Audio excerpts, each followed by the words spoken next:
Hello everyone and welcome to this exclusive space with Chainstack and Aurora. I'm still waiting for my two speakers. I see Eugene has joined. I will invite him to speak right now. We are still waiting for the almighty Alex Shashenko, who's joining soon. Obviously today we will discuss this integration from Chainstack and Aurora. Hello Eugene. How are you doing? Just talk about Chainstack and 3 adoption on a Google Cloud event in Singapore.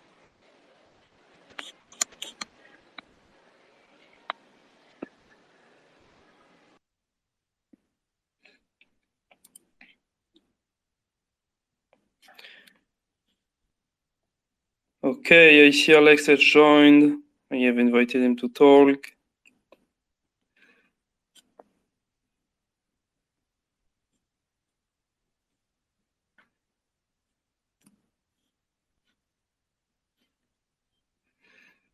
Hello, Alex.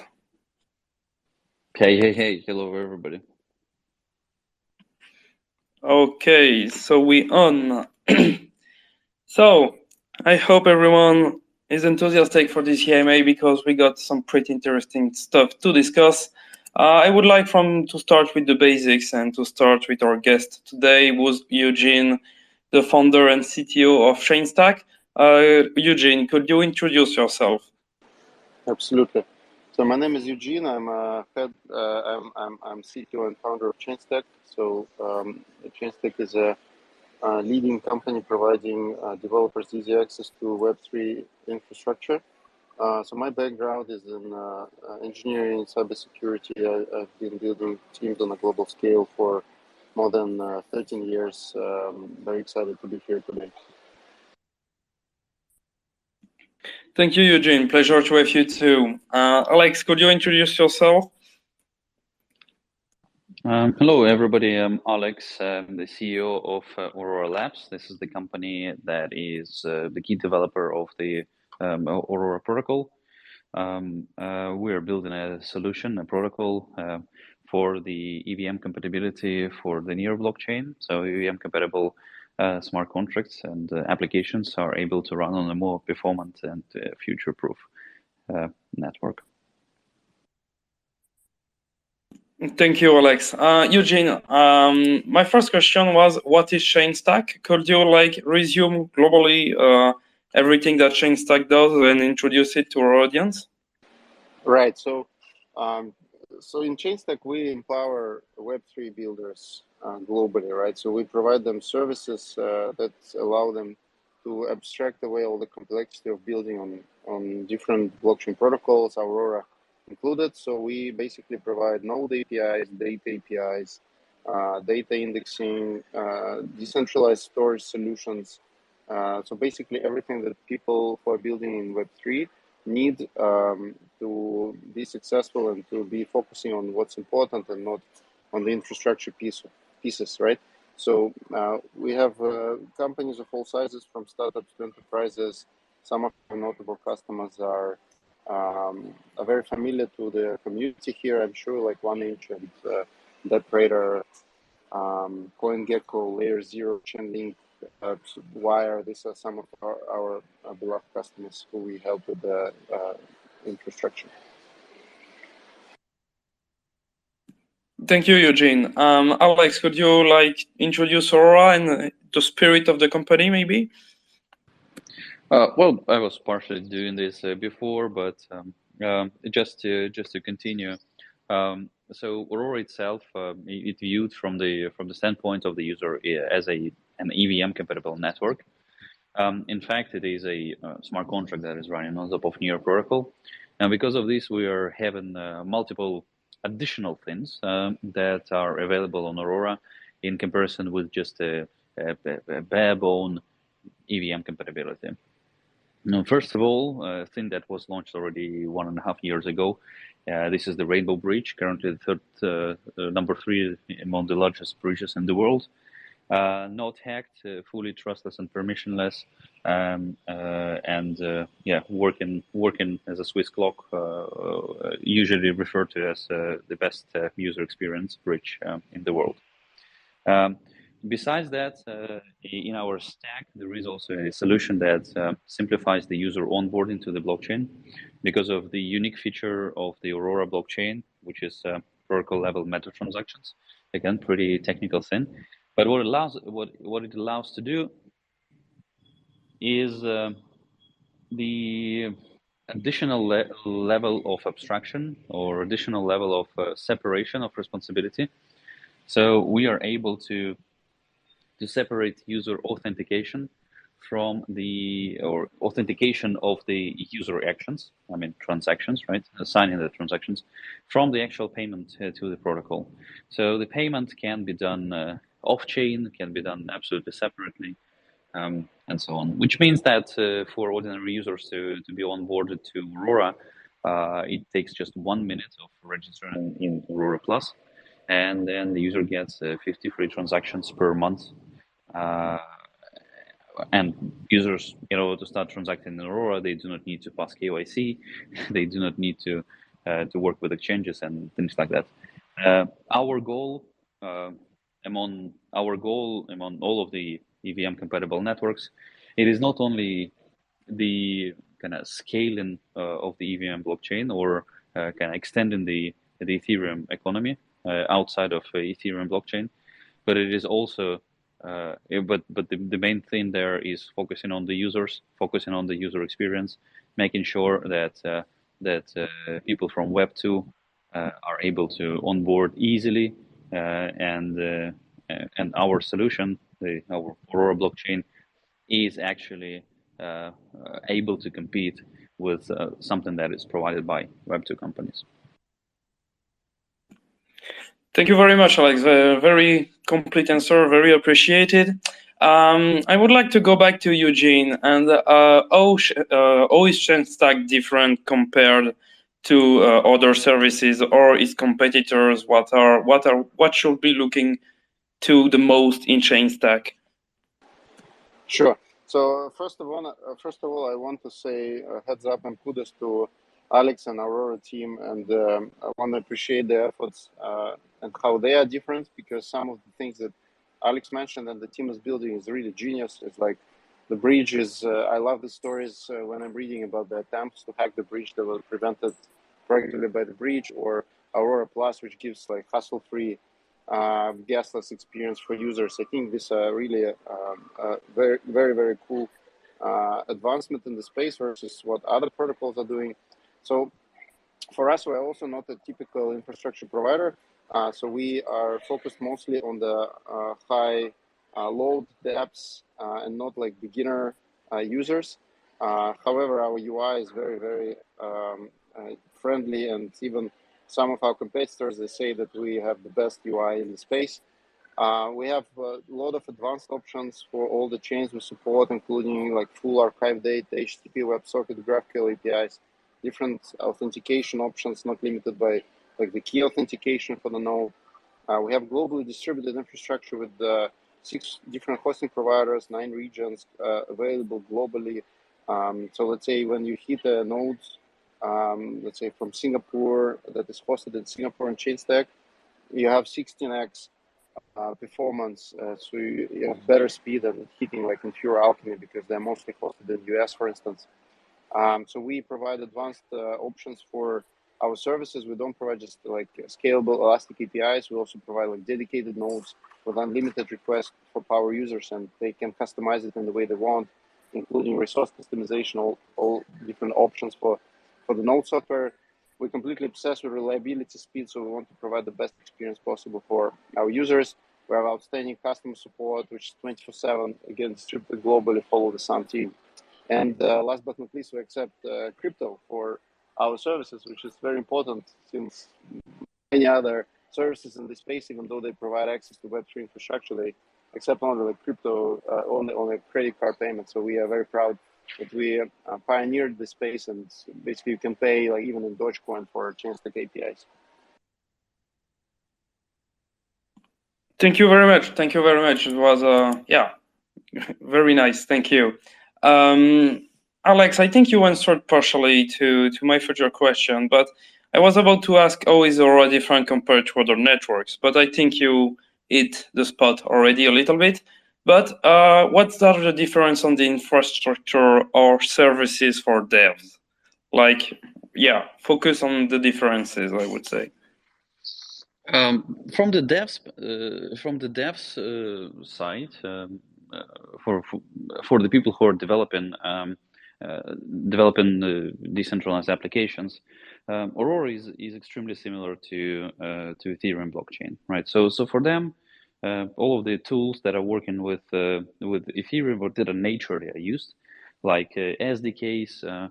IDEs, different kind of approaches. All of these are available, right? So Hardhat, Truffle, wallets are working with Aurora because Aurora has a Web3 compatible interface, right?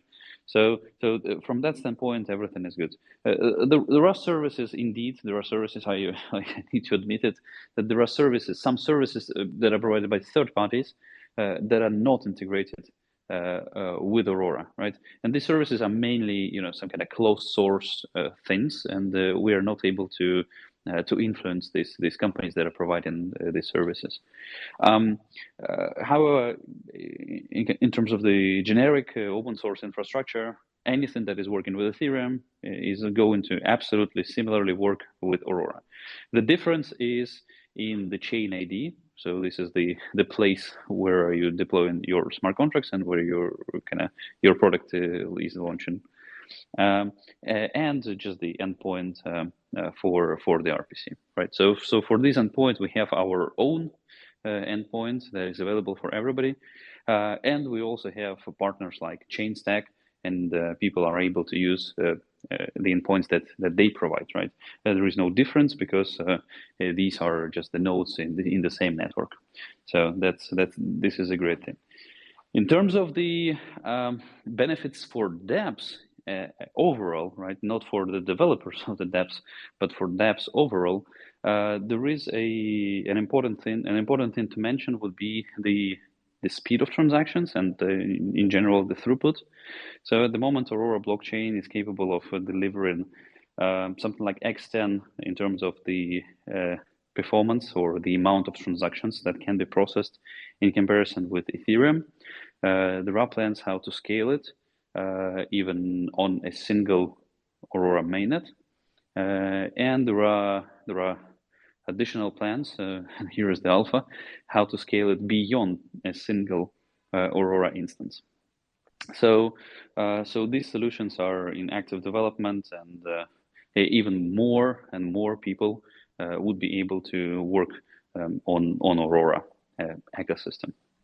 This approach for scalability is extremely in line with the thesis of the Near blockchain, which is used for us as a settlement layer, because Near is a truly scalable sharded blockchain that is available and that is in production for already multiple years. So this is the only blockchain that is truly scalable and works in production, right? So from that standpoint, we do believe that the people who are going to, or developers or dApps who are going to launch on Aurora, they will never ever see the problems with the scalability, independently of the amount of users that they're going to have in the future. And also an additional thing that is kind of a little bit orthogonal to this, this is the speed of transaction or the transaction finality. So this thing we are inheriting completely from the Near blockchain, and because the blocks are generated in Near with a pace of 1 block per second. And in order to reach the finality, so when the transaction is fully finished and it cannot be rolled back, it requires just 2 blocks. So in the matter of 2 seconds, user transaction is both executed, verified, and finalized, and cannot be rolled back. Which means that for the dApp developers, they are able to create a very responsive front ends, very user-friendly experiences when when they don't need to allow for stuck transactions that usually happen in Ethereum because of the gas prices going up and down and things like that. So you just create a front end where the user experience is extremely smooth. Yes, you need to allow for user waiting for some action, so it is not instant, but it happens within 2 seconds. And 2 seconds is much better than minute that usually people are allowing for working with Ethereum. So in general, the application is much more kind of simpler and easier to digest by the user, and this is one of the things that make Aurora different. Thank you very much, Alex. I think it was a very complete answer. I think we all got a very good global picture here, and I would like to move on from what I could call the presentation of the project and enter more like detailed questions. And Eugene, the next one is for you. What are the problems of managing blockchain infrastructure without an RPC provider? Right. So I want to continue on what Alex has mentioned of the simplicity of like experience, for instance, for Aurora and like the speed of development as well as like finality of transactions, speed of transactions. So it all comes at cost, obviously, right? So, but this cost is now not on the user's shoulders, but on the node operator shoulders, right?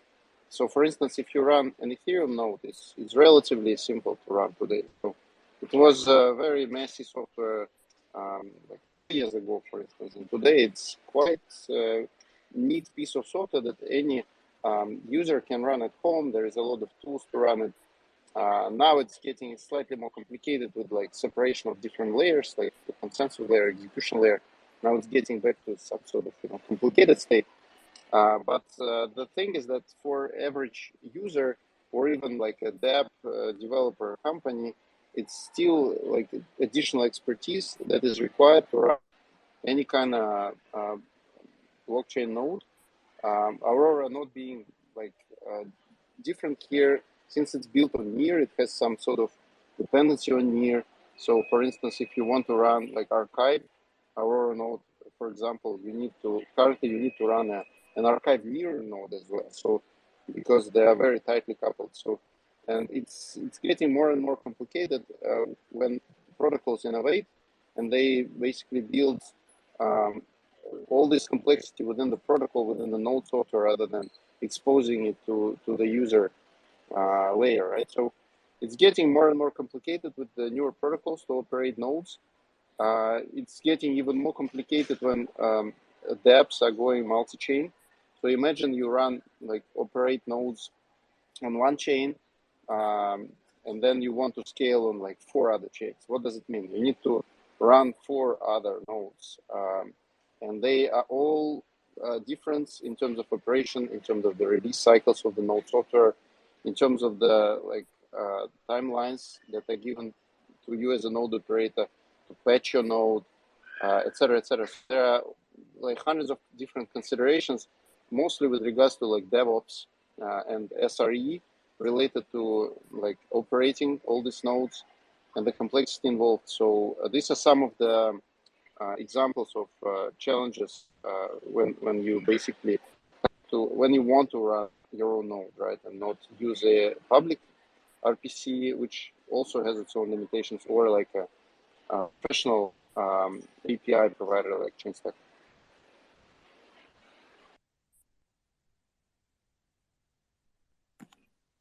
Thank you, Eugene. Alex, from your point of view here, what are also the pain? Like Eugene was a bit speaking about that. Like I would say, what are the pain points here? What do you see as pain points on that side as well, from a network provider point of view? Well, I'm seconding everything that Eugene is saying. We figured out that providing an access to the blockchain is especially in a scalable manner, is an extremely hard thing to do. right? So Eugene was telling that that the pin times or like the latency times is in case you're from Singapore is 15 times lower than for if you're in Alchemy, right? And that's absolutely great to hear. The thing is that in general, from my point of view, the challenge for companies like Chainstack and also for Aurora, because we are partly covering some pieces of what Chainstack is providing, because we need to have a public RPC too. But this is only tiny thing that we need to develop. But even within this thing, we already know that unfortunately, the way how the blockchain standards are developed at the moment, I'm talking particularly about Web3 RPC. This is it is developed kind of as a research project. It is not developed for kind of serious production use. One tiny example here, and this is the big challenge for everyone, is that the Web3 RPC or Web3 GS or Web3 standards is a pool-based RPC, right?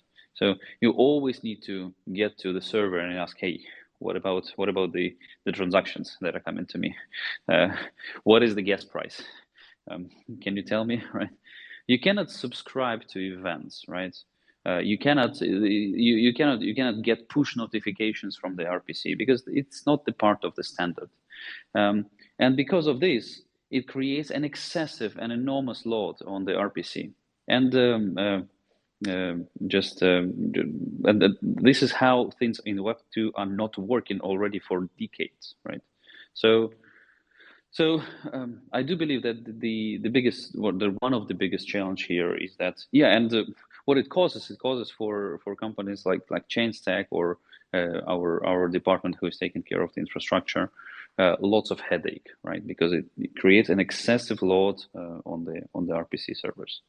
And these type of problems is not the only problem there, right? There are tons of them. And that's the core issue of this, is that the blockchain tech, unfortunately, right now is not designed properly. We need to develop new standards in order to simplify things, in order to use our resources, computational resources wisely as a vertical, and in order for us to get closer to the Web2 competition that is out there. The only competitors that I'm thinking of for Aurora or for in general blockchain, these are not different networks. These are Web2 companies that are able to build centralized solution, and somehow we need to figure out how we can compete with them in a decentralized world.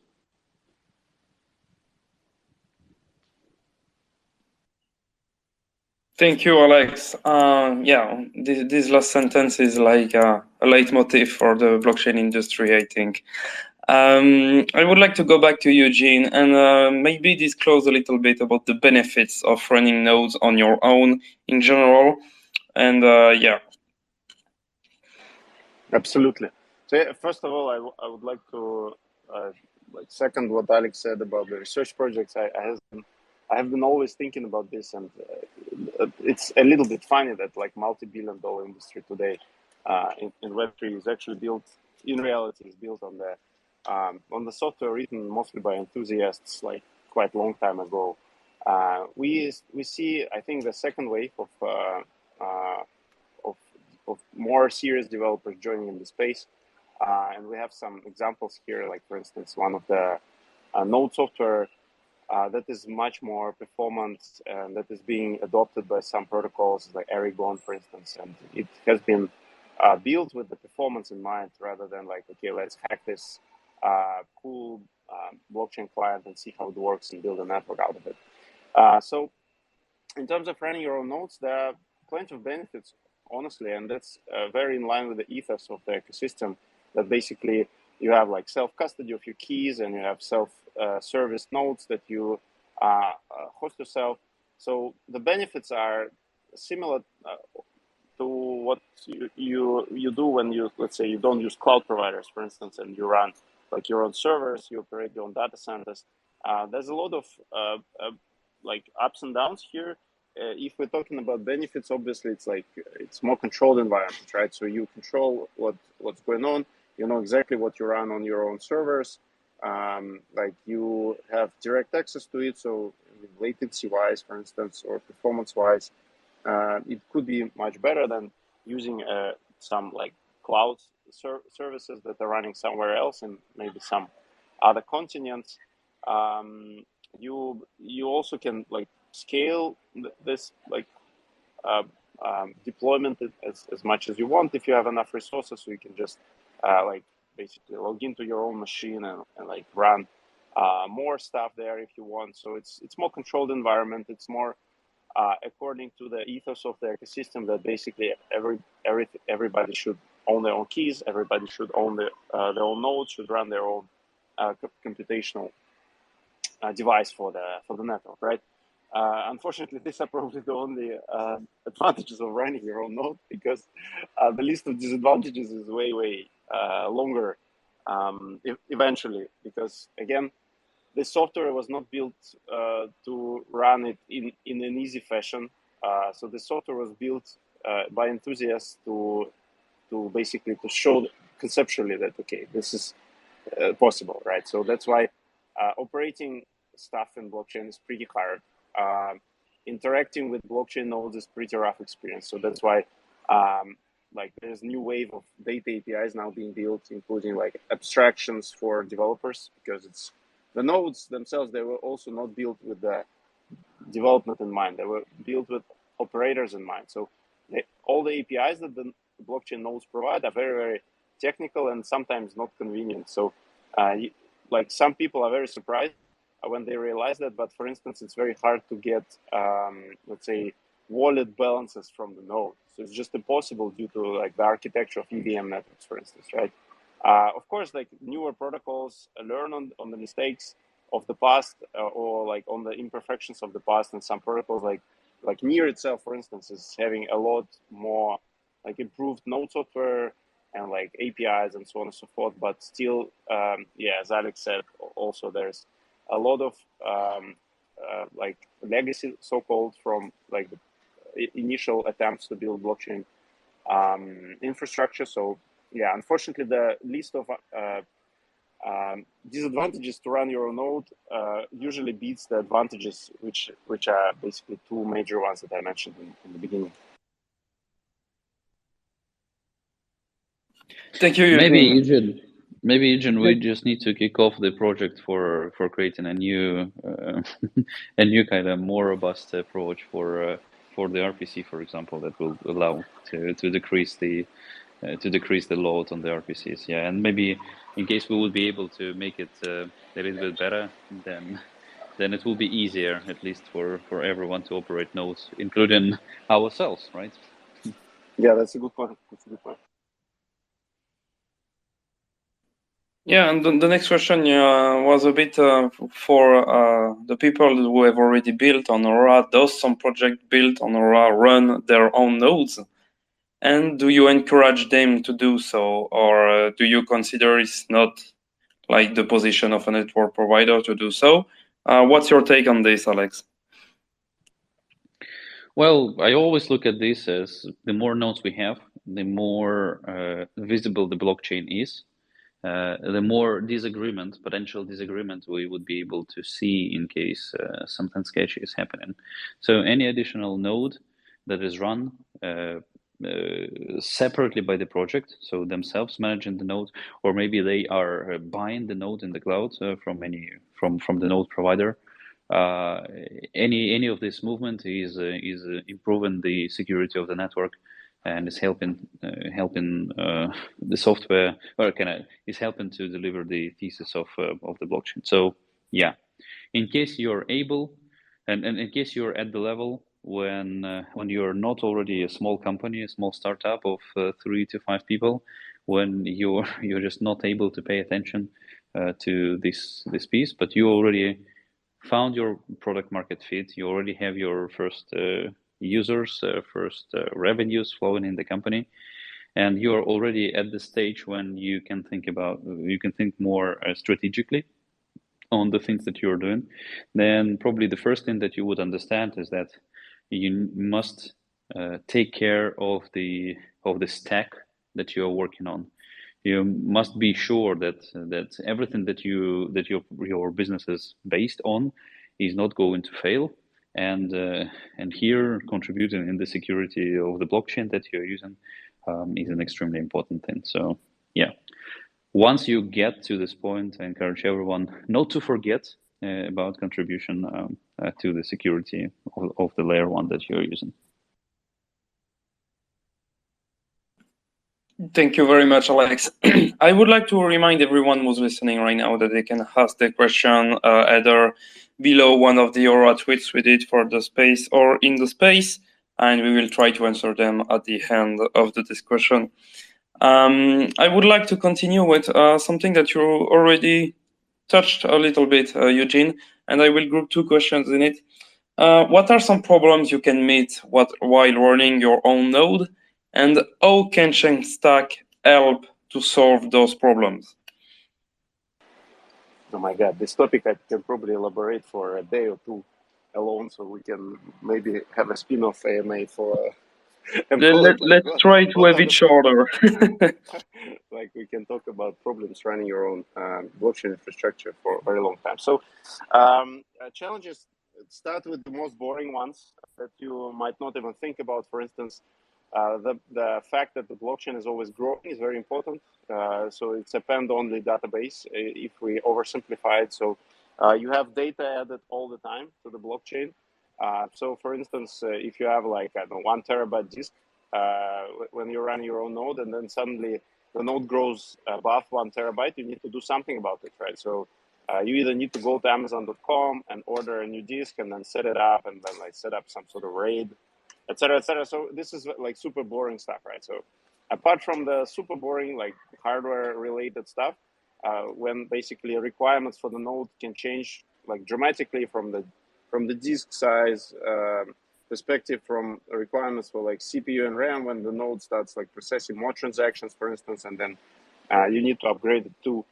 There are less obvious things that eventually, if you run a node for a longer time and you use it in production, which is important because technically speaking, if you run a node just for yourself, like for your own usage personally, just to connect your wallet to it, then you don't care very much about like its reliability, its performance, its speed, right? But when you actually run a dApp on top of it and you have a significant amount of users, and as Alex mentioned, you gain some product market fit, and you actually need to sustain this growth of your app, and you have like hundreds of new users or thousands of new users coming to your dApp, then there's all sorts of like DevOps, SRE challenges that you might meet, because you need to scale up the nodes according to the traffic. Ideally, you want to have some sort of auto scaling for the APIs, because like you at one moment of time you can have like 5 simultaneous users on using your dApp, at the other moment you can have 5,000, and hence your infrastructure should be able to handle all the spikes and all these like ups and downs for the traffic, right? So these are pure like infrastructure related challenges which you see in the Web 2 space as well, right?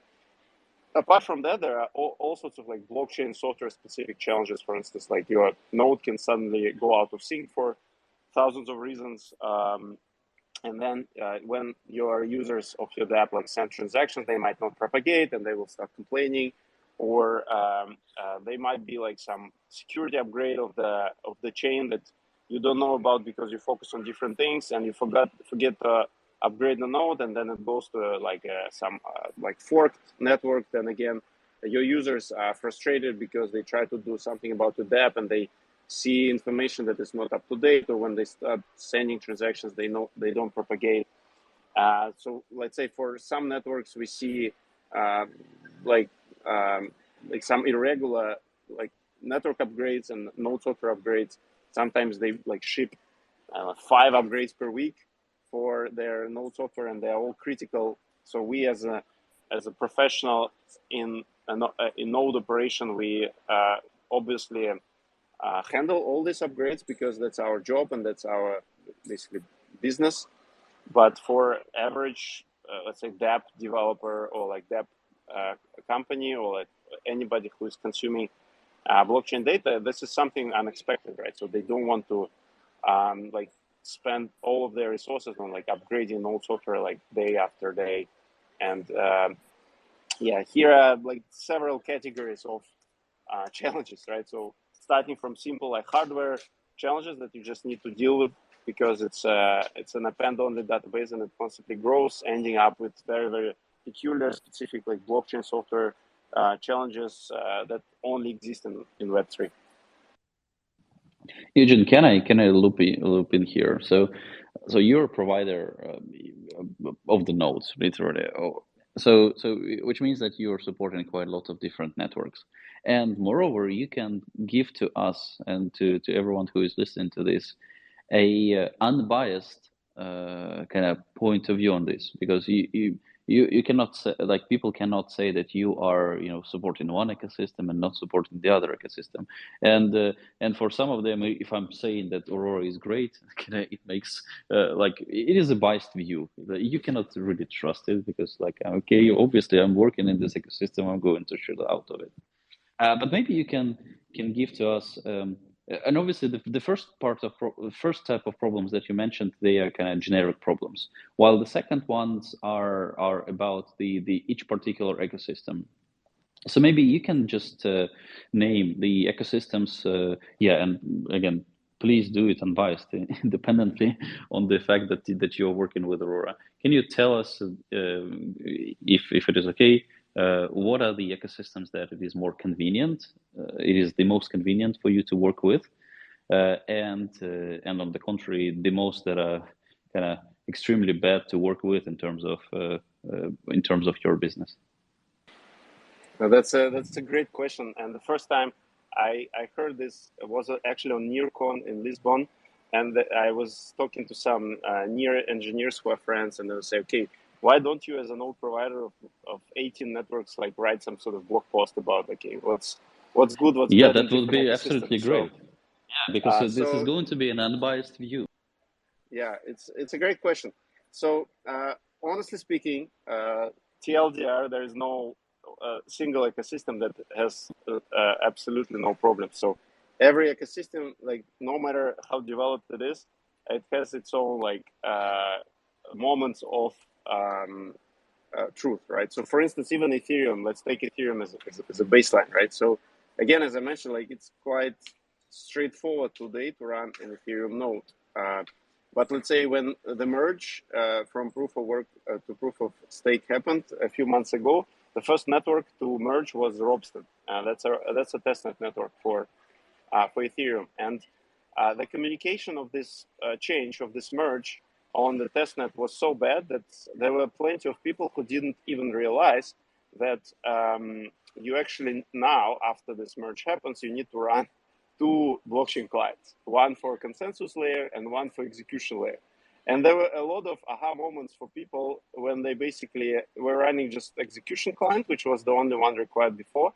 And then the network like just literally stopped on their nodes and it stopped updating, right? And then after like some time of and reading in depth information in the internet, they realized, oh shit, now I need to run a consensus client too, because now all the like block related operations are happening elsewhere. So now I need to run like two binaries and I need to connect them to each other. I need to have some kind of GWT token fast between them because the authentication should be there and so on and so forth. So even Ethereum, which is like the oldest ecosystem, it has its own like problems, right?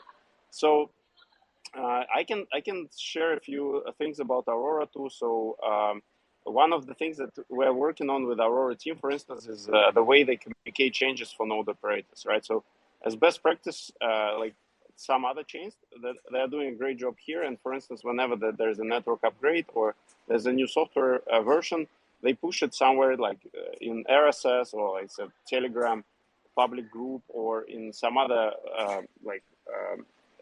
means of communication of this change. So this is generally best practice. I highly advise to do the same for Aurora team, which is very useful for node operators to get the latest information about the upgrades and like what to do, what not to do, how to upgrade, and so on. So this is something that is currently missing, for instance. But we are, since we work with so many ecosystems, we are trying to obviously improve all the ecosystems that we work with to have some sort of unified experience, at least having some sort of baseline, like information about upgrades and all this kind of stuff, right? Another thing is, for instance, like write transactions to Aurora that is currently a little bit challenging because of the architecture of Aurora being pretty complicated. So now what we have to do, for instance, to send transactions to the chain, we have to like send the write transactions to the relayer, which is being hosted by Aurora team, for instance, which is also a little bit suboptimal because we want to have, let's say, self-contained deployment of a node that will be able to read and write data from the blockchain, right? Ideally. But due to the complexity of the protocol and like tightly connected architecture with the near protocol, this is something that is challenging today because this is like a piece of centralization to some extent here. So if let's say Aurora hosted relayer goes down, it's very hard to send transactions to the chain. So I can talk about this forever. I can talk about the outrageous hardware requirements in Solana ecosystem, for instance, and ever growing like capacity demand for like Solana nodes, which is literally impossible to operate if you want to run your own node. You cannot run it on the laptop for sure. It's very, very hard to find hardware for Solana nodes, for instance, on the market. So if you are like an enthusiast who wants to run your own Solana node, good luck to you. It's very, very complicated. And some protocols, they don't learn on the mistakes. And there are some peculiar protocols like ICP, Internet Computer. And at some point, I looked up how to run a node on ICP. And the funny thing there, they are like advancing in a direction where basically you need to have a custom built hardware to run an ICP node, which is even worse than like having a rare configurations of hardware, for instance, required for Solana node. So again, this is just some random examples of different ecosystems. And again, there is no ideal ecosystem that has no problems except for maybe Bitcoin. And the Bitcoin node has been extremely stable. But the point is that the software itself is very, very simple, right? So there is no smart contract language. So it's basically like UTXO-based blockchain when you can basically just like transfer assets. So, and it's pretty reliable. So we run Bitcoin nodes for almost 3 years, and they have been extremely stable. And the upgrade cycle is very convenient. So yeah, fun fact that the Bitcoin is very, very stable, but due to the very limited functionality of the node mostly. So whenever functionality is richer, whenever there is higher speed of transactions, whenever there is more complexity, you constantly have different sorts of problems in every ecosystem. So, Eugen, thanks very much for your feedback. Thanks for the feedback for Aurora. We're going to work on the kind of making better the communications around the thing. And with regard to the writing the transactions, yeah, we know about this issue. We are working on an update to the public node repo. We are actually rewriting it from scratch, making sure that it is going to be fully consistent with what we are able to provide on our own API. So yeah, thanks for this, and great that Bitcoin developers know what they are doing, and I'm absolutely seconding you. I've just read yesterday an article on CoinDesk about how great was the management of the merge upgrade by Paul Brody from EY. So I completely disagree with it because obviously for us, the maintainers of the Rainbow Bridge, it was extremely important to understand what is the change what are the changes that are happening in the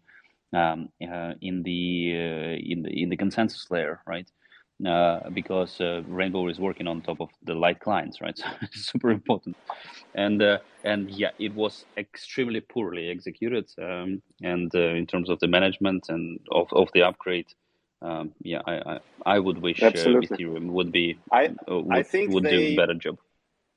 I think they focused mostly on communication for the stakers because this is what is perceived to be important, right? Because these people are securing the network. So I think that the migration from like mining to staking was relatively well communicated and explained, but it looks like they completely forgot about node operators, at least in early testnet upgrades. I think uh, for the main net, it was already more or less clear thanks to the testnet upgrades, but I totally agree. It was quite poorly communicated in general. Back to you, Alexis. Yep. Just wanted to say that you were speaking about how Bitcoin, excuse me, reliable Bitcoin is. But for the first time ever, I saw a few days ago that it stopped producing blocks for 1 hour. So happens even to the best, let's say. Well, it is probabilistic, right? So the fact that Bitcoin was not producing a block within 1 hour, well, sometimes it happens. It is not because it stopped. It was because just miners were not able to find the block. That's it. And yeah, typically it should be found within 10 minutes. That's the way how the network is working. But in case there is a decrease of hash rate, and it's just an unlucky day, then people sometimes cannot find the blocks for 1 hour. So it is pretty stable.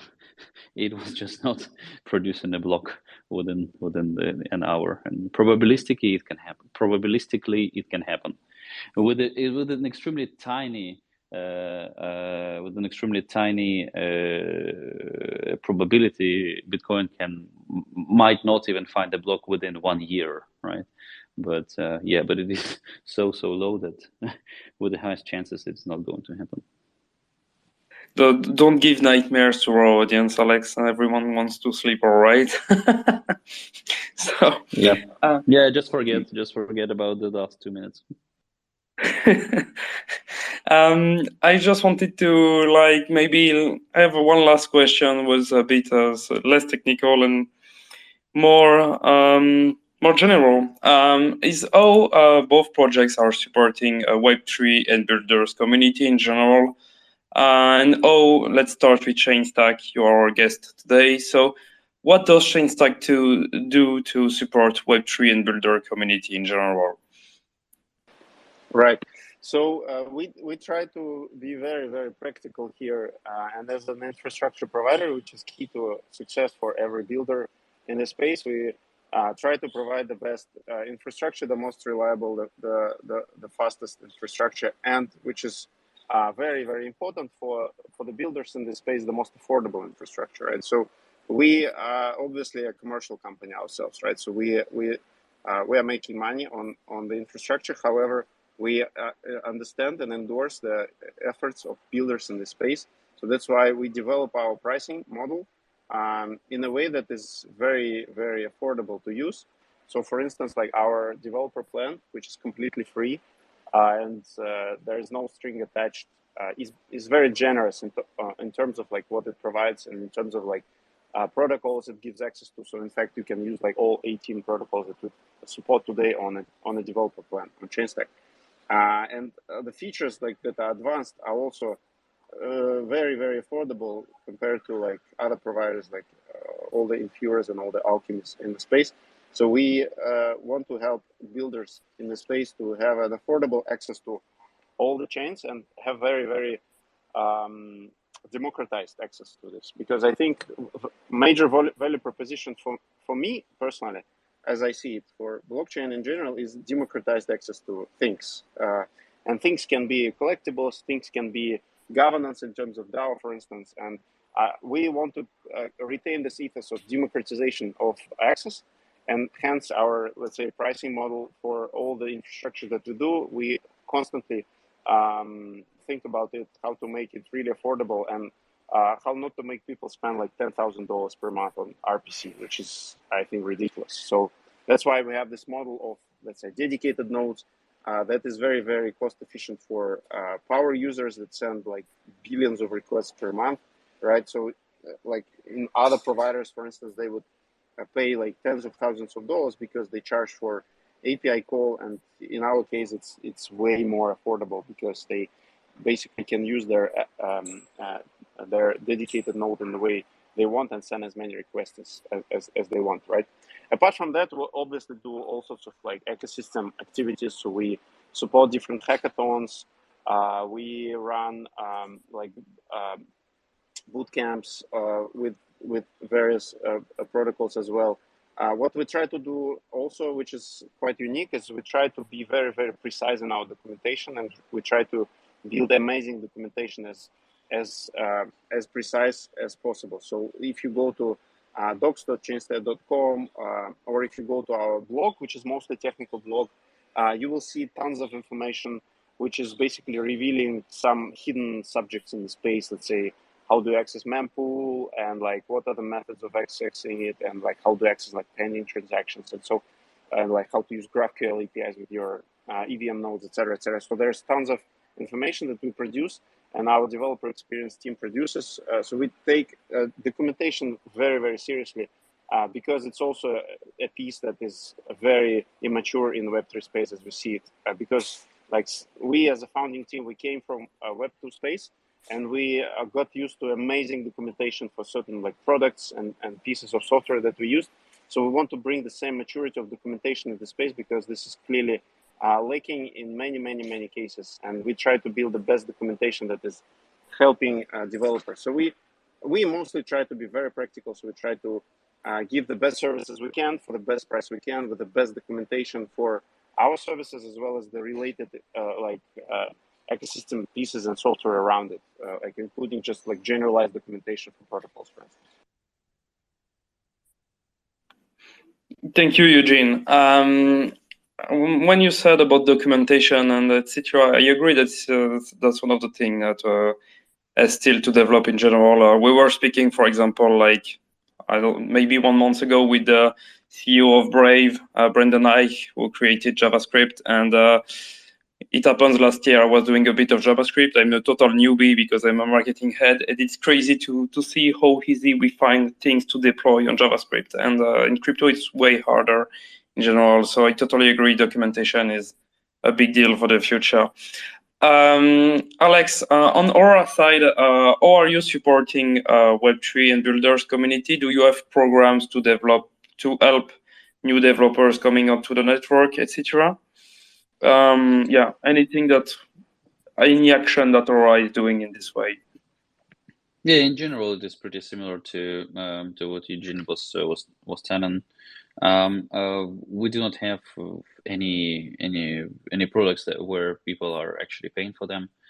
Rainbow Bridge is completely free for everyone. We really believe that Rainbow Bridge is a public good, and the public good needs to be good. So it needs not to take any fees on this. Aurora, the usage of the Aurora smart contract is absolutely free. Like there are no force push for the users to own Aurora token, which is the governance token of the Aurora protocol. So naturally, users are paying ETH for the execution of the transactions, and with the services like Aurora Plus, users are actually able to get free transactions on top of Aurora. Again, just free, making the public goods good. Then, besides that, there are also grants program that are available for small teams. Our deep belief is that grants are not working good. They are creating misaligned incentives, and unfortunately, many people are misusing this. And there are even companies in the space that have their business model that is focused around getting the grants, which is obviously not the thing that we would like to have for our vertical. So we're giving grants, small grants, up to 50K to small teams who are willing to try out some of their concepts. And for the teams who are bigger than that and that are willing to get more money, we encourage them to actually do the fundraise, and we are helping with this. We have this special program for everyone who is running inside of Aurora ecosystem. We're helping them to connect with VCs. We're refining their pitch. We're providing some feedback on the market conditions, on everything that they have, on the product market fit, on the token economy, and things like that. Yeah, and obviously we're also participating in hackathons and different things around it. Besides that, we have an additional, again, small grant program that is around people who are not coding, right? Because blockchain community is not only developers, it's also enthusiasts that are fascinated by the technology. So we also would like to give something to them. So in case you're a creator, you're producing content, you're spreading the knowledge about the blockchain in one way or another, you are able to apply for a so-called community grant program for Aurora. You can go to Aurora forum, the forum.aurora.dev, and see the information about it. I see among the people who are listening to this space that there are some of the winners of this community grants, so that's great. Yeah, so everyone would be able to find help inside of the Aurora ecosystem, and obviously we are focusing on this part of the Web3. Thank you, Alex. Indeed, I also see the community grants winner here. Thank you. Of course, thanks to the community pages for all they do for Aurora. We really appreciate the work. And yeah, there is a program for that. If you create good content and think you can create good content, really invite you to go on forum.aurora.dev and yeah, just shout out your idea and see if we can help you on that way. That was my last question. Now I have gone through comments and I don't see any questions. So we got 4 minutes left. What I propose is maybe Alex or Eugene got a question for each other. And I will propose that you ask the question if you have one, and if you don't have one, we can stop here. Yeah, I have a very conceptual question for Alex. Since you guys are building on top of Near ecosystem, like what's the end game for Aurora within the Near ecosystem, which is having their own like blockchain and their own like communities? I understand that EVM is apparently like a way to easy access for existing like EVM based chain developers, including Ethereum, to onboard onto Near ecosystem. But I'm just curious, like what's the like long-term plan? Like where do you see Aurora in like 5 years? It's like, is it still operating as EVM based chain, or you want to in some way like merge with Near blockchain? So I'm really curious about that. Thanks for the question. It is really deep and quite important to understand.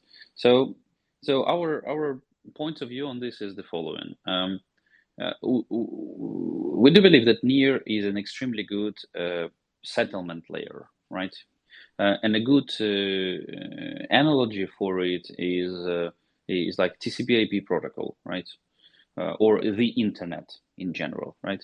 So there are some services that are running on Near. Near is the way how people can communicate and figure out what is the truth and what is not. There are some services that are running on top of Near that are extremely important. Like for example, for internet, these services are type of DNS, right? So these things are there, right? And we see that Aurora, and we see actually that EVM is one of these services. It is the public good for the Near protocol, and this is something like a kind of you know, we are like Brandon Ake, who developed JavaScript for the internet, right? So yeah, EVM is the JavaScript, right? For this, and this is public good. It's not like we are monetizing the EVM itself, right? But we're thinking of us and of the Aurora ecosystem as of decentralized Google of the near, right? If near is the internet, then Aurora is a decentralized Google that is running on top of it. We are, yes, maintaining and we are contributing to the public goods like EVM and bridge, right? But besides that, we are focusing on the infrastructure around the internet. So take a look here. Things that we are developing with Aurora Plus. This is literally a browser and a search engine that are combined together, because we are given an access through Aurora Plus to the whole Near ecosystem, not only to the EVM, but actually because of the ability to do calls outside of the EVM, this thing is the access to the end users to be able to transact or in general on Near blockchain, right? So it's kind of similar to browser, right? Besides that, in the Aurora Plus, we're showing some additional information about the governance and also the applications that are running currently inside of Aurora. But we're planning to extend this to kind of more search capabilities, right? To find the place inside of the Near ecosystem. Besides that, we are also working towards these scalability solutions that I was throwing some alphas around. And you can think of this as of Google Cloud, right? So Google also provides the servers that are supporting the internet or supporting the applications that are trying to run in the internet, right? Something similar to this is what we are building right here, right now. There are some thoughts around the AI applications and things like that, right? So I would say that Aurora is that Near is a settlement layer. Aurora is a decentralized Google on top of this settlement / internet layer, and that's our outlook in the future. I love it, and I think that you said multiple times besides that, but I want to end it up with the fact that you are settling down on Near. It's bringing the Near valuation and the value of ecosystem also up. So I think it's very cool, like closed circle, right? So basically you increase the value of Near ecosystem by adding more services on top of Near. So I really love it. Thank you very much. Yeah, absolutely. Eugene, it was a pleasure speaking to you. We need to do it. We need to do it more often. Yeah, let's do it. Let's do a recurring AMA about infra and all kind of stuff around that. It was really great talking to you guys. Thanks to the speakers, Alex and Eugene. I think this EMA was quality. Thanks a lot. And thanks for everyone participating and listening to this EMA and everyone supporting Chainstack and Aurora day by day. If you are not already subscribed to the Aurora Twitter channel or the Chainstack channel, if you come from Aurora originally, I invite you to do so, support those two projects. You are the ones that are making it real. Thank you everyone for participating in this EMA, and we catch you soon on our respective social medias. Thank you everyone. Thank you, LFG guys. Bye. Thanks.